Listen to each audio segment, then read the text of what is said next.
민주당 통일교 금품 수수 의혹 이야기를 먼저 해봐야 될 것 같아요. 일단 김건희 특검이 지난 8월에 통일교의 그 본부장으로부터 윤 전 본부장으로부터 더불어민주당 정치인들에게도 금품을 제공했다라고 한 진술을 들었음에도 불구하고 수사를 하지 않았다. 그리고 좀 뒤늦었죠. 오늘 경찰에 이 사건을 이첩을 했습니다. 자, 특검팀에서 얘기하는 거는 이거는 우리 특검법상 수사 대상이 아니라고 우리는 판단을 했다 이렇게 얘기를 했지만 이 편파 수사 논란이 아직까지 계속 잦아들지 않고 있는데 왜냐하면 요것과 관련 예를 들어서 김건희 뭐시라든지 아니면은 이런 것과 관련 없는 사건들도 그동안 수사를 해서 뭐 기소를 하고 이런 사례가 있는데 하필이면 왜 이거는 안 했냐라는 부분에 있어서의 편파 수사다 이런 논란이 있거든요. 이거는 좀 어떻게 판단하고 계세요? 그 김건희 특검에서 24명을 기소를 했거든요. 네. 그중에 16명은 김건희하고 직접적인 연관성이 증명이 안 된 채 내지는 김건희하고 관련 없는 범죄로 기소가 됐어요. 네. 그 특검법 2조에 1호부터 15호에 해당하는 그 사건을 쭉 수사 범위로 명시하고 16호에 이 사건 수사 중에 인지된 관련 범죄 요걸 이제 별건 수사할 수 있는 근거 조항을 두고 있어요. 이게 네. 김건희 특검법이나 이번 내란 특검법에만 있는 게 아니고 역대 모든 특검법에 이 조항이 있었어요. 네. 그러니까 과거에 이제 드루킹 수사하다가 드루킹하고 직접적인 그러니까 드루킹과 당시에 이제 뭐 그 김경수 의원 등이 관련된 범죄와 직접 관련 없는 이 노회찬 전 의원 후원금 수사로 확대가 돼가지고 그런 비극적인 일이 일어난 거예요. 이것도 네. 별건 수사예요. 네. 그러니까 비추어 보면 특검이 물론 재량을 갖고 있기 때문에 우리가 지금 물리적인 한계로 인해서 이것까지 수사하기는 어려워 했을 수 있어요. 네. 그럼 그 즉시 이첩을 했어야 됩니다. 네. 범죄 자백이 있었잖아요. 네. 그리고 윤영호가 A의 범죄 자백과 B의 범죄 자백을 동시에 고백한 거예요. 네. 근데 A의 범죄만 수사를 했어요. B는 미뤄둔 거예요. 네. 덮었다고는 얘기하지 않겠습니다. 본인들이 보고서도 작성했다고 하니까. 네. 그러나 미뤄둔 거예요. 그로 인해서 이게 6개월 동안 묵혀져 있었고 네. 공소시효 논란이 발생을 해요. 맞아요. 그로 공소시효가 인해서. 곧 끝난다고 그러네요. 그러면 여기에 고의성이 없느냐, 여기에 어떤 의도가 없느냐, 저는 그렇게 보지 않습니다. 네. 때문에 이거는 선택적 수사, 편파 수사 논란이 나올 수밖에 없고 더 나아가서 직무유기 직권남용 책임이 거론될 수밖에 없는데 이제 문제가 복잡해졌어요. 네. 그러면 경찰에서 이제 이걸 수사를 해야 되는데 네. 별도의 그 별건을. 근데 경찰이 과연 제대로 수사할 수 있을까? 지금 국수보는 뭔가 수사 대기를 하고 있는 상황. 그렇긴 한데 네. 현재 여권 핵심부가 관련돼 있는 수사라면 제대로 할 수 있을까 이 우려가 첫 번째로 있고 네. 그러면 특검을 또 다 고발했어요. 국민의힘에서. 네. 그 수사는 어디서 누가 하지? 그러면 결국에는 특검을 특검하자. 네. 별도의 특검이 필요하다. 이 얘기까지 지금 나올 상황이에요. 네. 그러니까 저는 민중기 특검이 당시에 무슨 생각으로 왜 그런 판단을 했는지 모르겠지만 이를 굉장히 꽈놔버렸다. 그리고 스스로 수사의 정당성마저도 지금 거의 스스로 무너뜨리는 지경에 이르렀다. 물론 권성동이나 국민의힘에 대한 통일교 관련 수사가 저는 정당하지 않다고 생각하지 않습니다. 정당해요. 그 수사를 한 만큼 이 수사도 했어야 되는 거예요. 네. 근데 이걸 안 함으로 인해서 이제 국민의힘 쪽에서는 우리만 억울하다. 억울하지 않죠. 네. 근데 그렇게 주장하고 나오게 생겼어요, 지금. 네. 그게 문제인 거예요. 잘못한 대가를 받아야 되는 건 분명한데 프레임이 좀 그쪽으로 넘어갈 우려가 있다 이런 지적인 것 같습니다. 어떻게 보세요? 정권 최고의 위기가 될 것 같아요. 제가 본 지금까지 나온 것 이게? 중에서는. 네. 예. 왜냐하면은 기본적으로 뭐 이 정권 이제 지지율이나 뭐 이런 거 하락한 걸로 따지면은 이제 제일 먼저 지지율이 대통령 국정수행 지지율이 많이 빠졌던 게 조국 뭐 윤미향 등 정치인 사면했을 때 네. 그때 한번 위기가 있었고 조희대 대법원장 청문회 뭐 조희대 탄핵 뭐 이런 얘기 나왔을 때 법사위에서 네. 그때 한번 빠졌고 최근에 이제 대장동 항소 포기 뭐 이렇게 빠졌잖아요.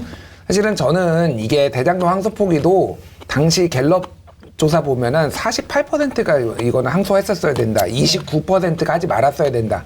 근데 이게 유야무야 넘어갔어요. 사실 리스크 관리가 좀 된 것도 있고 네. 그때 이제 한미 이제 관세 협상 등등 외교 뭐 성과가 좋으니 국민들의 심정은 의심은 가지만은 좀 지켜보자. 그래, 일도 잘하는데 뭐 이런 거거든요. 네. 근데 이제 저는 이게 민주당만의 문제는 아니죠. 그러니까 특검의 문제인데 국민들이 보기에는 민주당이 국민의힘 없이 단독으로 발의한 사실상 단독으로 만든 특검이고 그러다 보니까 민주당 눈치를 봐서 이거를 이첩을 안 했다라고 생각을 할 테고 네. 뭐 이거는 굉장히 리스키해졌어요. 그러니까 결론이 어떤 식으로 나든 예를 들면은 공소시효가 없어서 처벌 못한다. 그럴 수도 있죠. 네. 지금 이게 2018년이면 공소시효가 지났고 2019년이면 조금 남았고 뭐 이런 상황이에요. 7년이니까. 한 명은 거의 지났고 한 명은 좀 남아있다 뭐 이렇게 얘기가 나오더라고요. 그러니까요. 그러면은 이제 어쩔 수 없이 한 명은 뭐 경찰이나 이런 데서 수사해서 한 명은 공소시효가 지났습니다. 그러면 이거 납득을 할까요, 국민들이? 네. 이게 여러모로 곤란해졌다. 이거 도덕성 자체에 좀 이게 그러니까 부패 정치인이 한 명 있는 게 문제가 아니라 이거 네. 전체가 전체가 다 지금 뭔가 권력이 이거를 은폐를 하거나 싸고 논 거 아니냐. 네, 네. 특검이 왜 이첩 안 했겠냐. 그러니까 말씀하신 대로 본인들이 수사 안 하면요. 이거는 넘겼어야 돼요. 그러니까. 네. 뭐 그거는 차후의 문제고. 그런데 이거를 핸들링을 이렇게 함으로써 이 문제는 국민의힘이 반격의 기회도 되고 특검하자고 이제 국민의힘이 할 거예요. 네. 그럴 것 같네요. 네. 네. 국민의힘은 특검하자고 할 거고 이제 종합특검 저는 지난주에 이제 좀 비판했는데 그 네. 왜 뭐 광어, 숭어, 모둠에도 아니고 우럭도 아니고 세계 특검은 왜 다 섞어서 하냐. 그런 건 특검은 대한민국에 없습니다. 그러니까 네. 그런 식의. 근데 이제 특검 못하게 생겼어요. 뭐가 됐든. 민주당에서는 예. 특검하면 더 리스키해지니까 근데 이걸 그러면은 반대할 수도 있다. 정확하게 그런 말씀 맞는데 그러면은 경찰이 하면은 그러면 이 수사 결과를 국민들이 믿을 것이냐. 이것도 이상해졌고 다 이상해졌어요. 그러니까 이게 그냥 모양이. 꼬였다 이게 딱 맞는 예, 말씀이시네요. 완전히 꼬였고요. 네. 지금 민주당도 굉장히 당혹스러운 게 윤영호가 저런 자백을 했다는 걸 민주당은 모르고 있었잖아요. 네. 민주당이 알았을 리가 없지 않습니까? 근데 갑자기 이게 딱 터져버린 거예요. 근데 이거를 쉴드를 칠 수도 없어. 네. 뭘 알아야 쉴드를 치지. 뭐가 어떻게 나올지 모르는 상황인데다가 실명이 나오기 시작했어요. 네. 오늘 JTBC에서 단독으로 실명을 보도했더라고요. 그러면 내일 또 윤영호가 무슨 폭로를 예고를 했습니다. 결심 공판에서 뭘 얘기하겠다고. 네. 그러니까 지금 당 내부도 혼란스러운 거고 미리 준비를 못하고 있는 메시지가 상황. 좀 통일이 안 된 채로 네. 이거 엇갈려서 막 나오고 있어요. 그래서 일단 이거는 저는 쉴드 치면 안 된다. 네. 원칙적으로 어쨌든 다 철저히 수사해가지고 문제가 있다면 처벌을 받아야 된다는 입장을 견지하는 게 맞다고 네. 보고 특검의 선택적 수사 문제는 저는 특검이 당시에 사건을 인지해서도 수사 안 할 수 있다고 생각합니다. 네. 왜냐하면 특검은 물리적 한계가 있어요. 기한, 인력 뭐 등등 내지는 수사에 초점이 분산돼서 이렇게 판단할 수도 있어요. 네. 문제는 왜 그때 안 넘기고 그걸 손에 들고서 그게 가장 큰 캐비넷에 처박아 놓고 묵혔다가 문제가 이제 되더라고요. 논란이 되니까 한겨레가 이제 단독 보도해가지고 막 폭로가 되니까는 이제 넘기겠다고 하는 거 아니에요. 네.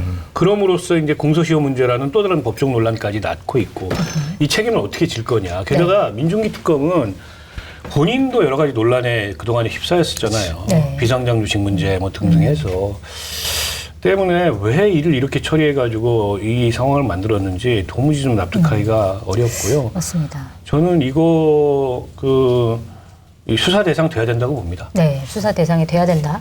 자, 일단 지금 기사에서 나온 게 핵심 인물이 2명인데 한 명은 통일교 쪽, 그러니까 2명이 한학자 총재 가가지고 경배 인사를 했다라는 거고 한 명은 현금 4천만 원 받고 명품 시계 2개를 받아갔다. 그리고 나머지 한 명은 3천만 원을 받았다라는 건데, 그러니까 내일 윤영호 본부장이 최후 진술 재판에서 하면서 실명을 본인이 공개하겠다 뭐 이런 의지를 밝혔다고 보도가 나오기도 했는데 오늘 JTBC에서 단독으로 이제 보도를 한 게 그중에 한 명 4천만 원 현금 받고 명품 시계 2개 받은 사람이 전재수 지금 장관이다 이렇게 보도를 했습니다. 그러니까 사실 오늘까지만 해도 막 찌라시가 돌고 했는데 그게 이제 의원 이름까지는 안 나왔어요. 누구인지. 그런데 이름이 지금 나온 상황에서 이거는 어느 정도 규모라고 좀 보세요? 아니 일단 파장이 어마어마할 수밖에 없어요. 네. 왜냐하면 현직 장관이잖아요. 그리고 당시에는 물론 문재인 정부 시절이었고 네. 당시에는 그냥 의원이었습니다. 그럼에도 불구하고 전재수 의원이 갖는 상징성이 있어요. 지금 영남권에 특히 부산의 유일한 네. 현직 의원입니다. 그리고 대표적인 영남권이 이제 중진이 됐고 네. 차기 부산시장 출마가 굉장히 유력하게 검토가 맞습니다. 됐잖아요. 네. 그러면 이건 이제 민주당 차원에서도 저게 사실인지 아닌지 아직 확정지을 수는 없지만 실명이 나와서 보도가 되고 네. 수사가 진행된 것만으로도 엄청난 정치적 부담이고 이 여권 전체에 미칠 영향이 크고 문제는 아직 확인되지 않았지만 일부 보도에 보면 네. 현 정부 장관급 4명 얘기가 나와요. 네. 그 중에 2명은 한학자를 직접 만났고 뭐 등등 이런 얘기가 나옵니다. 네, 총 리스트가 그럼 더 있다는 15명 얘기잖아요. 뭐 이렇게 나오더라고요. 장관이거나 장관급인 사람이 더 있다는 얘기잖아요. 네. 그러면 이제 문제가 심각해지죠. 그러니까 저는 15명 중에는 네. 후원 계좌로 뭐 쪼개기가 됐든 뭐가 됐든 후원금을 넣은 경우도 있을 거예요. 저는 네. 이건 문제 안 된다고 봅니다. 별로 문제가 안 돼요. 어쨌든 합법적 계좌를 통해서 받은 네. 후원금이기 때문에 통일교가 어떤 불순한 의도를 가지고 보냈든지 그거는 뭐 별 문제가 될 게 없는데 현행 정치자금법은 등록된 계좌 이외의 계좌로 네. 1원이라도 받으면 법 위반이에요. 그리고 개인 그 받을 수 있는 한도가 500만 원입니다. 네. 개인으로부터. 그러니까 등록된 계좌로도 500만 원 이상을 못 받게 돼 있어요. 근데 이제 출판 기념회는 어떤가요? 출판 기념회 지금 모아죠. 회색지대예요, 거기가. 네. 그게 규제가 없습니다. 그러니까 출판 기념회가 그 변칙적으로 많이 활용이 돼요. 그래서 그러나 이 출판 기념회조차도 통일교 같은 데서 막 떼거지로 와가지고 돈을 내고 뭘 네. 해줬다라면 문제가 될 수 있겠죠. 아무튼 통일교 문제로 국민의힘 당사 압수수색을 당했어요. 네. 당원 명부까지 다 까졌습니다. 이런 상황에서 민주당은 그동안에 여기서부터 자유로웠는데 이제 자유롭지 않은 상황이 돼버린 거예요. 그러게 말입니다. 게다가 통일교에서 국민의힘이 지금 받았다고 특검에서 추정한 금액이 1억 4,400만 원이에요. 네. 권성동 1억, 나머지 4,400만 원. 금액이 이 이상이 될 수도 있어요. 지금 이 상황에서. 아직 안 나온 것까지 그럼 얼마나 상황이 황당해집니까? 예. 알겠습니다. 전재수 해수부 장관, 지금 해수부 장관으로 뭐 임명된 지 얼마 안 됐고, 내년에 지방선거 부산시장 후보자로도 거론이 되고 있는데, 이렇게 이름이 밝혀진 거 어느 정도 파장이 크다고 보세요? 일단 선거는 못 나오겠죠. 네. 예, 리스크가 너무 큰데 이게 사실이든 사실이 아니든 수사로 확정이 되기가 어렵잖아요. 그 네. 짧은 시간 내에. 그러니까 선거는 당연히 못 나오고 장관직도 유지하기가 좀 힘들지 않을까요? 지금 상황에서는. 예, 네. 현직 국무위원이 직접 뭐 경찰이 됐든 특검이 됐든 수사를 받는 상황이 오면 일반적으로 이제 사퇴를 해야죠. 이거는 네. 뭐 그런 상황이고 좀 잘 믿어지지가 않아요. 그러니까 저는 그러니까 정치인들 사실 누구나 다 교도소 담벼락을 걷는다고 생각을 합니다. 네. 어떤 사람이라도 내가 100% 믿을 사람은 없는데 전재수는 제가 뭐 엄청 잘하는 건 아니지만은 여러 번 뵙고 얘기도 해보고 밥도 먹어보고 뭐 이런 사람으로서 네. 저분이 돈과 시계를 받았다? 네. 전재수 의원이 생각보다 나이가 젊어요. 예, 그리고 평가가 뭐 주위 평가가 나쁘지 않더라고요. 예, 그러니까 제가 말하는 거는 평가도 나쁘지 않고 73년생인가 72년인가 그래요. 제가 헷갈린다. 그러니까 헷갈리는데 70년대생이에요. 그러니까 얼천님이랑 몇 살 차이 안 나네요. 저 형이에요, 저한테. 남국이가 이제 형님 하듯이 이렇게. 네.